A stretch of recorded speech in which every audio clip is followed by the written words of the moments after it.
Into the heights. The road was barely a road anymore, just ice, gravel, and the edge of the world.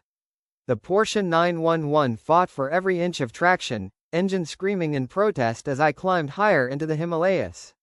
The air was thin enough to sting my lungs, and the sky had turned from gray to blinding white. In the mirror, the chase looked like a storm. Hundreds of police lights twisted through the lower roads, flashing red and blue against the snow. The Chinese police were still coming, relentless, but fading. Their engines weren't built for this altitude. Mine wasn't either. Warning lights blinked across the dash, oil pressure low. Engine overheat. The temperature gauge hit the red zone. I slammed the gas, trying to will the car higher. "Come on," I growled. The Porsche coughed once, twice, then died. Silence. The world narrowed to wind, snow, and my heartbeat. I coasted to the side of the pass and stopped, steam pouring from under the hood. The sirens below were distant now, swallowed by the mountain. For a second, I thought it was over. Then the deep thumping started.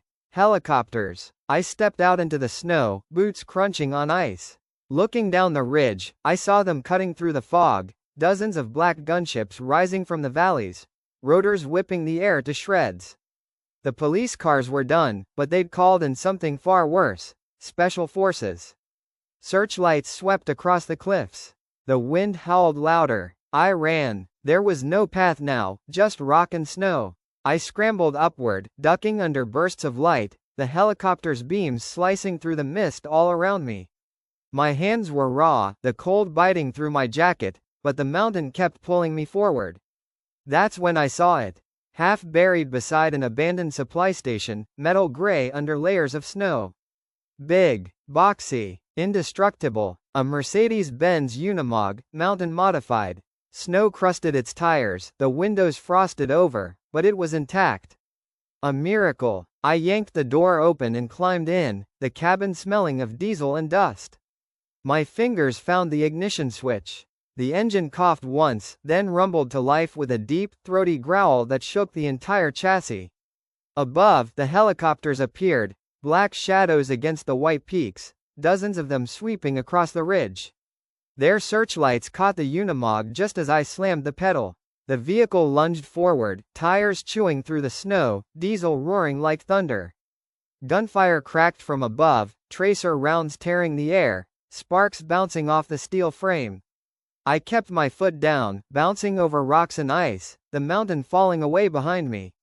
The chase was no longer on roads, it was on cliffs, ridges, glaciers. Snow sprayed in every direction as I powered up the final incline. The sky broke open ahead, sunlight pouring through a thin veil of cloud. The Unimog climbed higher, each gear shift a fight against gravity. Behind me, the helicopters still swarmed, but they couldn't match my altitude. The air thinned, their rotors stuttering.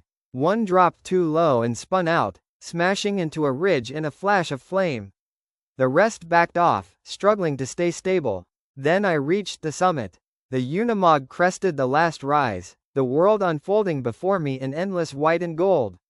The Himalayas stretched out in every direction, vast, untouchable, eternal.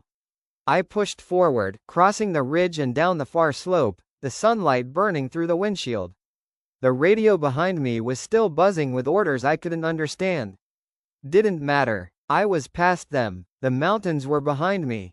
And India and Mumbai lay somewhere beyond the clouds.